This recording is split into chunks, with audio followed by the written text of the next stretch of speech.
Hello friends, Radhe Radhe. कैसे हैं आप सब। मैं प्रियंका त्रिपाठी स्वागत करती हूँ आपका अपने एक और न्यू ब्लॉग में। तो यहाँ पे घर के सारे काम कंप्लीट करने के बाद मैं आ गई थी अपनी सिलाई मशीन के पास और ये बनाया था मैंने ब्लाउज़। ये ब्लाउज़ मैंने रात को बना के इतना कंप्लीट कर लिया था। कटिंग दिन में किया था पर बनाने का टाइम नहीं मिला था तो रात को बना के कंप्लीट किया था। और इस टाइम बस घर के काम जल्दी जल्दी करके मैं आ गई थी। बस इसमें स्लीव जोड़ना था। और ये 2 सूट मैंने रात को कटिंग करके रखा था। एक सूट है और दूसरा उसका पैंट है, प्लाजो पैंट।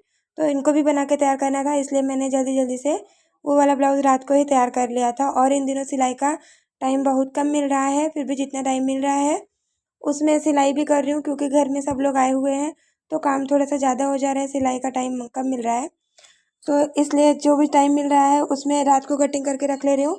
और थोड़ी बहुत सिलाई रात को भी कर रही हूँ, थोड़ी बहुत सिलाई दिन को भी कर रही हूँ। तो आज के वीडियो में मैं आपको बताऊंगी सिलाई से जुड़े ऐसी 5 जानकारियाँ जिनको जानना बहुत ज़रूरी होता है अगर कि हम सिलाई कर रहे होते हैं, हमारा सिलाई का काम होता है तो। क्योंकि कभी कभी सिलाई के काम में कुछ ऐसी चीज़ें, ऐसी प्रॉब्लम होती है कि मन करता है कि सिलाई छोड़ दो और ना करो। तो अगर ये बातें हमको पता होती हैं तो इनसे हम अपने काम को जल्दी और आसान तरीके से कर सकते हैं।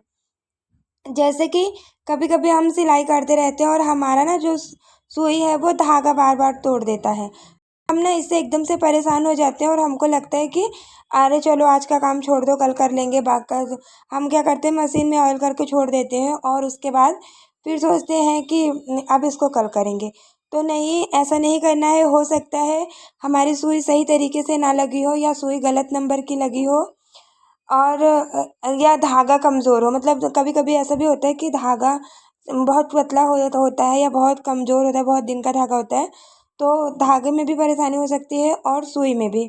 तो आप एक बार सुई को ठीक से मतलब बदल के देख लें, टाइट करके, कम ज़्यादा करके। और एक बार और आप अपना धागा भी बदल के देख लें।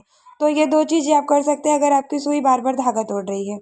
अगर आपसे दूसरा है, अगर आपसे सीधी सिलाई नहीं बनती है तो आप मशीन के नीचे थोड़ा सा टेप यूज़ करें। वो जो मशीन की स्टील की प्लेट होती है तो किनारे के दोनों साइड आप टेप यूज़ करें और उसके बाद सिलाई चलाएं तो आपकी सिलाई सीधी आएगी। फिनिशिंग के लिए आप पतला सा चौक यूज़ करें, चौक को पतला यूज़ करें और मैचिंग का धागा यूज़ करें। और अगल बगल की जो सिलाइयों के बाद कपड़े बचते हैं आप उनको कवर करने की कोशिश करें। तीसरा हो गया कि आप अपनी फिनिशिंग इस तरह से ला सकते हैं, ओवरलॉक भी कर सकते हैं अगर आपके पास सुविधा है तो। आप अपने मशीन में आप ओवरलॉक की मशीन रखें, ओवरलॉक करें, आपका काम जो है वो बहुत ही फिनिशिंग से होगा। और चौथा तरीका है कि अगर आपको जिप लगाना नहीं आता, जैसे कि बहुत बार होता है सूट या ब्लाउज़ में हम जिप लगा रहे होते हैं, हम बिगिनर होते हैं तो हमको जिप लगाना नहीं आता या हम डरते हैं कि पता नहीं हमसे सही से लगेगा या नहीं। तो आपको क्या करना है, आपको पहले सुई से कच्चा कर लेना है अपने कपड़े पे। जो आपकी मतलब जिप है, चैन है, उसको आप सुई से कच्चा कर लें। अपने कपड़े पे कच्चा करके एक बार सुई चला लें, सुई धागे से पतली सिलाई चला लें और उसके बाद आप मतलब बड़ी बड़ी सिलाई चला लें। उसके बाद आप उसको मशीन पे सिलाई चलाएं। जब आपकी सिलाई पक्की हो जाए, जब आपको लगे कि आपका कच्चा सही से हो गया है, फिर आप उस पर मशीन से सिलाई चलाएं और जो आपने कच्चा किया था उसकी सिलाई को आप खोल दें। आपकी मशीन वाली सिलाई रहेगी और आपकी जीप बहुत ही अच्छे से और फिनिशिंग से लग के तैयार हो जाएगी एक बार में, वो भी बिना किसी झंझट के। तो ये सबसे बेस्ट होता है अगर आप जीप लगा परेशान हो रहे हैं या आपसे लगने आपसे जीप नहीं लग, जीप अगर लगाते हैं, खोलते हैं, तो इससे होता है कि आप एक बार सुई कच्चा, उसके बाद मशीन पे सिलाई चला, आपने जो आपने कच्चा किया था वो वाली सिलाई आप हाथ से खोल दें। ये हो गया आपका तीसरा तरीका। चौथा तरीका। पांचवा तरीका हो गया कि अगर आप सिल्क के कपड़े पे या कभी कभी बाजार से कुछ ऐसे कपड़े आते हैं जिन पे हम सिलाई करते हैं तो कपड़ा हमारा फिसलता है, सिलाई लगती ही नहीं, उस पर सिलाई ऊपर से निकल जाएगी और कपड़ा ऐसे फिसलता रहेगा, मतलब उस पर धागे चलते ही नहीं। तो उसके लिए आप क्या करें, उसके लिए आप नीचे पेपर का यूज़ करें। जब आप सिलाई चला रहे हो तो उस कपड़े के नीचे आप पेपर यूज़ करें। उसके बाद आप सिलाई चलाएं और जब आपकी सिलाई कंप्लीट हो जाए, धीरे धीरे आप मशीन चलाएंगे तो आप देखेंगे कि धागा पकड़ने लगा है आपके कपड़ों पे। और उसके बाद जब आपको लगे कि आपकी सिलाई कंप्लीट हो गई है, आप उस पेपर को धीरे धीरे हल्के हाथों से निकाल दें।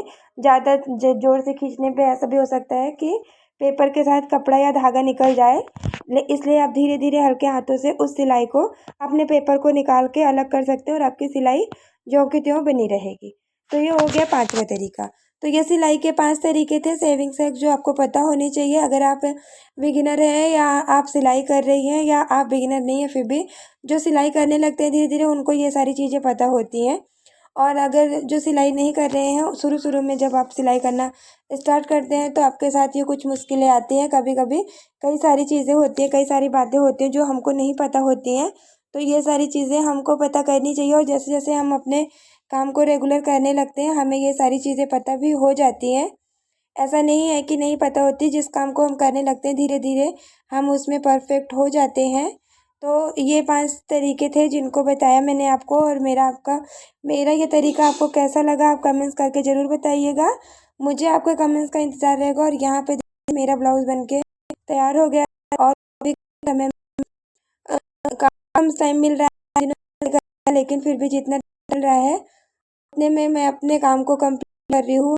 यहाँ पे मेरा ब्लाउज़ पूरा बन के तैयार हो गया था। बाजू पे मैंने बस एक सिलाई लगाई थी एक साइड। मैं कभी भी दो सिलाई चलाती हूँ हर जगह पे। फिनिशिंग की सिलाई जब मैं लगाऊंगी फिटिंग की तो मैं 2 सिलाई चलाती हूँ और बाजू पे भी मैं 2 सिलाई चलाती हूँ।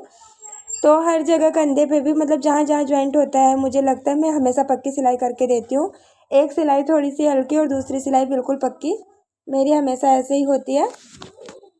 तो ये छोटी छोटी जो चीज़ें हैं जो हमको पता होनी चाहिए अगर हम सिलाई कर रहे हैं तो। और जैसे जैसे हम रेगुलर रहते हैं अपने काम में हमारा काम परफेक्ट होता है और हमें चीज़ें पता चल जाती हैं।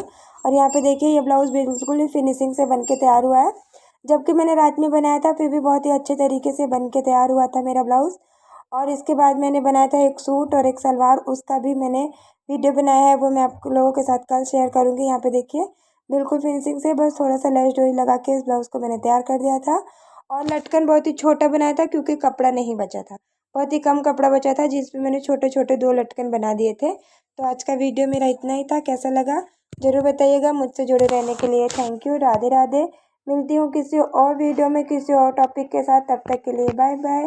Thanks for watching.